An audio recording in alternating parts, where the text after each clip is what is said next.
Alors, en préambule de cette vidéo consacrée au processus d'accès aux perceptions extrasensorielles, je veux parler brièvement de la matière noire et de l'énergie sombre, qui sont deux composantes découvertes depuis quelques décennies, deux composantes parfaitement inconnues de l'univers, ce qui fait que la matière que nous connaissons, cette matière jusqu'à l'horizon astronomique à des milliards d'années-lumière, cette matière connue ne représente que 5% du total. Alors revenons aux programmations de vie. Alors, nous avons vu que ce sont des informations qui sont enregistrées dans une banque de données, qu'on appelle l'Akasha, et qui sont accessibles par notre cerveau en état de conscience modifié. La science ne connaît pas encore précisément quel est le processus d'accès à ces informations, mais nous savons qu'une glande endocrine, qui s'appelle glande pinéale, est impliquée dans ce processus. La glande pinéale est située au centre du cerveau, elle a la dimension d'un pois et la forme d'une pomme de pin, d'où son nom de pinéale. Alors sa fonction physiologique bien connue est de sécréter la mélatonine, qui est une hormone, qui a un rôle central dans la régulation des rythmes biologiques. Mais la pinéale a d'autres fonctions encore mal connues de connexion avec d'autres dimensions de l'univers. Descartes y voyait le siège de l'âme et la représentait par le schéma que nous voyons.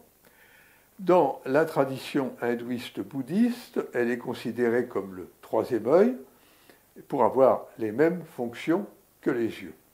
La tradition égyptienne, elle, y voyait l'œil d'Horus. Horus était l'un des plus anciens dieux. Il faut rappeler que les yeux ne perçoivent pas des images, mais sont en quelque sorte des récepteurs d'ondes électromagnétiques comprises entre 380 et 750 nanomètres, ce qu'on appelle le spectre visible. Et c'est à partir des ondes reçues que le cerveau fabrique les images.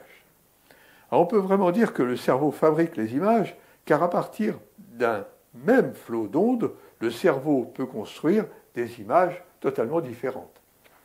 Ça signifie que deux personnes voyant la même scène, c'est-à-dire percevant les mêmes ondes électromagnétiques, peuvent produire des images différentes. Ainsi, la danseuse, vous voyez à l'écran, peut être perçue par les uns tournant dans le sens des aiguilles d'une montre, tandis que d'autres la voient tournant dans le sens inverse. Plus encore, des personnes peuvent percevoir des choses totalement différentes de ce que perçoivent d'autres personnes. Écoutons le témoignage d'une personne qui en fit l'expérience. Je pense que suite à cette première expérience, j'ai eu des visions de ma grand-mère décédée, notamment, et de ma meilleure amie, qui était, elle, décédée à 15 ans. Concernant ma grand-mère, il faut que je vous explique que mes parents sont italiens. Et en Italie, il était coutume à l'époque d'avoir le cercueil ouvert à la maison. Je pense que cela ne se fait plus d'ailleurs aujourd'hui. À côté du cercueil, il y avait un canapé. Nous étions tous debout les uns derrière les autres pour faire nos adieux à ma grand-mère, à mamie, qui elle était dans le cercueil. Et quand j'ai regardé vers le canapé, j'y ai vu ma grand-mère, assise là.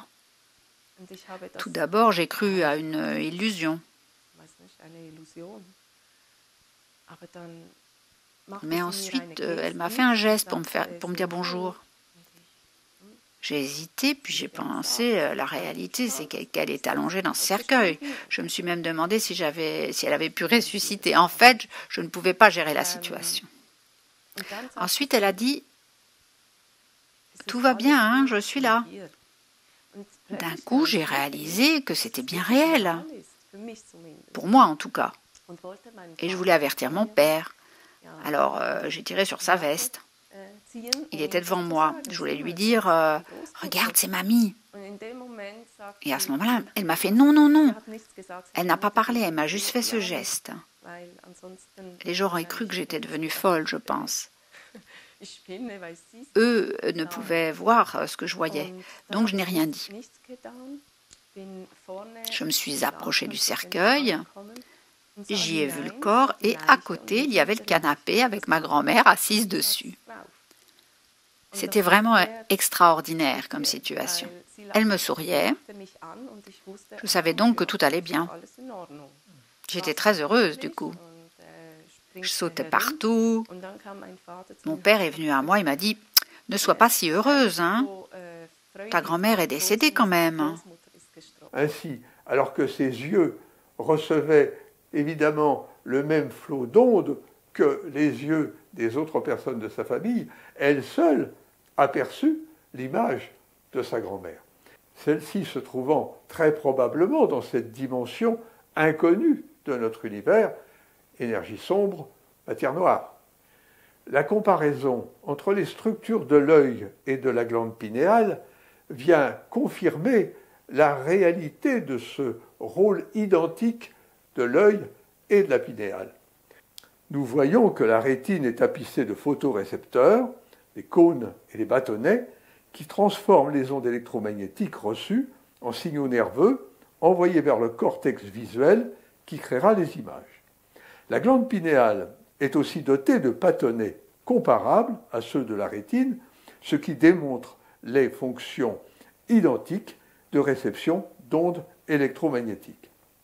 Par ailleurs, la pinéale est emplie d'un fluide contenant des cristaux d'apatite ayant la capacité de capter les champs électromagnétiques.